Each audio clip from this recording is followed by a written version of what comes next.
Hello friends. In this video, I will give you information about television culture in the Soviet Union. We will examine how television culture was born in the Soviet Union, how it developed and what stages it went through. Today, television culture has become an indispensable part of daily life. Especially in countries where there is a free market, that is, capitalism, it has become a tool for the classes with dominant capital to reach working people in the oppressed classes. In many cases, private equity companies, firms and even political parties in power or organizations affiliated with their leaders can easily reach people through television and include them in their target audience. This situation still remains valid today.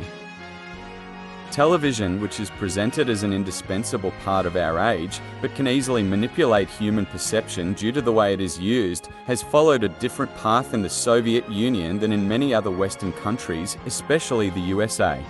We will take a look at the television culture in the Soviet Union, which was one of the pioneering countries in the period of the invention and development of television and the first country in the world to carry out satellite broadcasting. Let's examine the development of television culture in the Soviet Union.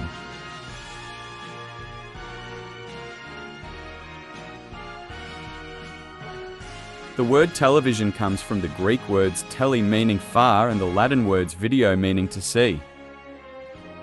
The first invention of television was by John Logie Baird in the United Kingdom in 1923. The first television image was broadcast by Baird in 1926 in a dotted and flickering view. New televisions, which were rapidly put into mass production in the early 1930s, began to enter homes in many countries. The policies of large companies in developed capitalist countries to seek markets outside their countries in order to make more profits entered a new phase after the invention of television. These companies immediately tried to sell the developed televisions to other countries of the world and to the people there. With the development of television broadcasting in the United States, the way was opened for cultural imperialism and exploitation activities affecting other countries, and the policy of turning people in other countries into a consumer society increased. In contrast, the development of television followed a very different path in the Soviet Union. Because the authority to deliver to the public was not in private companies, but in the hands of the state itself, the Communist Party and the Council of People's Commissars decided that the state would provide television to all people, including the most remote villages. In all socialist countries, television technology quickly became widespread, reaching the entire population. It is known that the first television broadcasting attempts were made in the USA by Vladimir Zworykin, who was of Russian origin. The first attempt at a moving picture in the Soviet Union took place in 1922 during a ceremony held for Maxim Gorky. No sound was used in this video, which is 7:29 in duration. 11:11 video of Lenin's funeral in 1924 recorded without sound. In the film titled October Revolution, written by Sergei Eisenstein in 1927, sound was included along with images. Since television wasn't discovered at that time, the footage remained only as videos. The first Soviet experiments with television, or electric remote display as it was called at the time, were carried out by Lev Sergeyevich Terman. Terman, who graduated from the Petrograd Polytechnic Institute, presented an example of television broadcasting in his graduation thesis in 1926. This remote view issue caught the attention of the Red Army leaders. In 1927, it was shown to Kliment Voroshilov, the commander of the Red Army and also the chairman of the Revolutionary Military Council. Then television broadcasting was continued at the General Electrotechnical Institute of the Soviet Union under the direction of Pavel Shkarmov. The first television broadcast without sound was made on May 1, 1930 at the General Soviet Electrical Institute. From October of the same year, audio broadcasts began to appear in Moscow. Later, similar trial broadcasts were made in big cities such as Odessa and Leningrad. In October 1934, the first televisions in the Soviet Union began to be produced. These televisions had a 3x9 cm screen. On November 15, 1934, the first television broadcast took place in Moscow, featuring Soviet actor Ivan Moskvin reading Chekhov's story The Murderer, followed by a ballet performance and concert footage. On October 15, 1935, the first short television film was broadcast. Then, infrastructure systems began to be established in the Soviet Union to enable television to reach large audiences. After this infrastructural process, the first experimental studio TV programs began to be broadcast from the Shabalovka Tower in Moscow on March 9, 1938. These programs show news and documentaries. 3 weeks after the start of the broadcast, the film Great Citizen was released, a fictional biography of Sergei Kirov. This film was about Soviet life in the 1920s and 1930 seconds. In 1938, the All-Union Radio Broadcasting Committee was established and television broadcasts began in Moscow and Leningrad. Television broadcasts, which became regular in 1939, suffered a major blow when the Nazis attacked the Soviets and World War II began. The television system in the Shabalovka Tower was stopped from broadcasting due to the possibility of it falling into the hands of the Nazis and the possibility of fascist propaganda.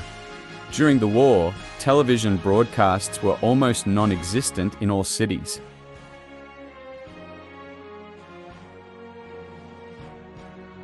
During World War II, the Nazi army caused great damage to the Soviet television infrastructure, and countless television towers were destroyed. On May 7, 1945, 2 days before the Nazis surrendered, close to the end of the war that brought great destruction, Soviet state television began making test broadcasts again. On the other hand, mass television broadcasting could not be done regularly throughout the war until the infrastructure was re-established in Moscow on December 15, 1945. After the victory, a process of restructuring began in many areas, including television infrastructure. Regular broadcasts started again from 1948. A football match that took place at the Dynamo Sports Stadium on June 29, 1949 was broadcast live. On August 24, 1950, a long broadcast was carried out to the city of Ryazan, 196 kilometers from Moscow.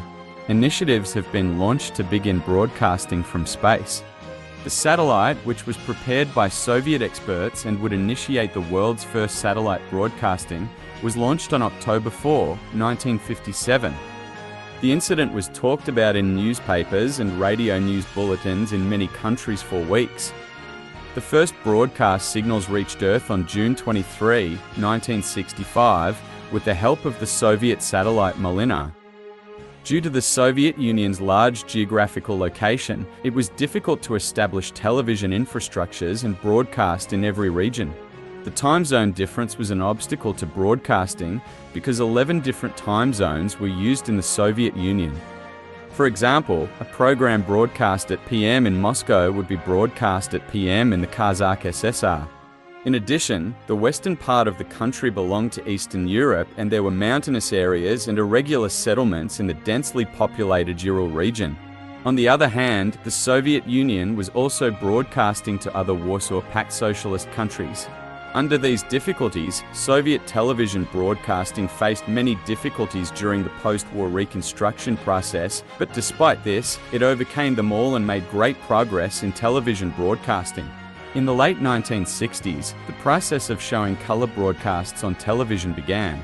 The Soviet Union was the fourth country to begin color broadcasting after the United Kingdom, West Germany, and France. Rodriguez brand televisions with color broadcasting and 18-centimeter screens began to be produced in the Soviet Union. In 1967, the 50th anniversary celebrations of the October Revolution were broadcast live on television channels with color broadcasts. These video images can still be viewed via the internet today.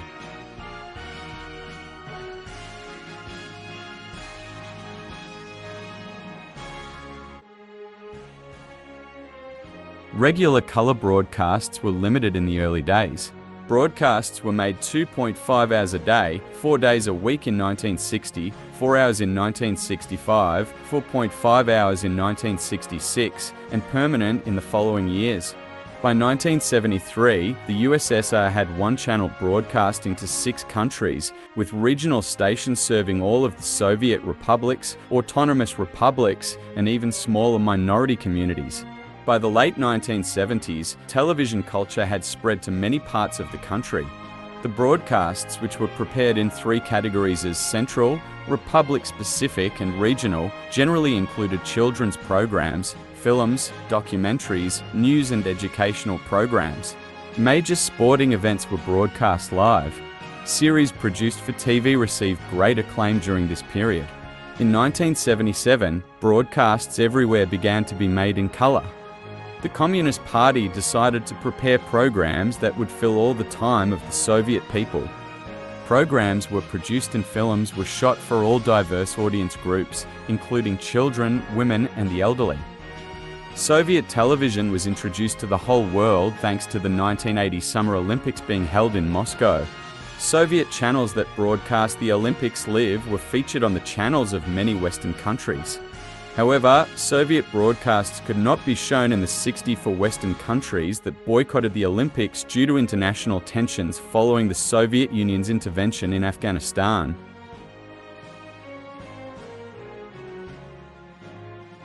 Starting from the 1980s, Soviet television broadcasting started to grow rapidly and change at the same rate. After Gorbachev became Party Secretary General, foreign broadcasts were allowed to be shown in the country, and many previously unbroadcast content began to be shown on TV. For example, the Brazilian series Slave Izora or the Mexican series Rich People Cry Too appeared on Soviet television, and foreign discussion programs and competition shows began to be broadcast. Until the 1980s, Soviet television did not feature any special advertisements. Pepsi advertisement was released in 1988. The famous pop star Michael Jackson starred in the commercial and attracted great attention. Then advertisements of commercial products began to appear widely on Soviet television screens. During this period, rapid steps were taken to further popularize television. During the Perestroika period, the broadcasting system called Horizont Satellite Network was established, ensuring that all channels reached every region and the variety of TV programs was further increased. During this period, many private companies were given publishing licenses. In 1990, the permits given to private companies became law with a decree signed by Gorbachev. During this period, television programs openly denigrating socialism and praising Western-style living emerged. These smears were not directly directed against the party or the ideal of communism. Individuals or groups opposing the Soviet system were highlighted. During the Glasnost policy period, programs began to be broadcast without any controls, and as a result, cultural programs that included extreme nationalism, broadcasts that supported violence, discussion programs defending private property, and erotic broadcasts increased. The Soviet Union's local satellite television or beta had equally large content in other countries. This growth process has accelerated with the launch of new satellites into Earth orbit. In 1990, there were 90 or beta satellites providing programming to 900 main transmitters and more than 4,000 stations. People living outside the USSR also had easy access to Soviet publications. To solve the problems of Soviet geography and different time zones, broadcasting times were shifted and television channels began to make double programs for different time zones. Programs were prepared for each orbital satellite, including different time zones. After the collapse of the Soviet Union, the Soviet broadcasting format changed completely. Soviet Central Television was no longer a state broadcaster. TV channels were privatized and sold to various companies. Instead of a single television system for broadcasting existing in each country or region, multiple systems were created for each country. Today, the former Soviet republics still use these television networks. Yes, comrades, in this video I gave you information about Soviet television. I hope the information I provided was helpful. Don't forget to follow our Soviet Journey channel and like our video. Goodbye for now, stay in solidarity.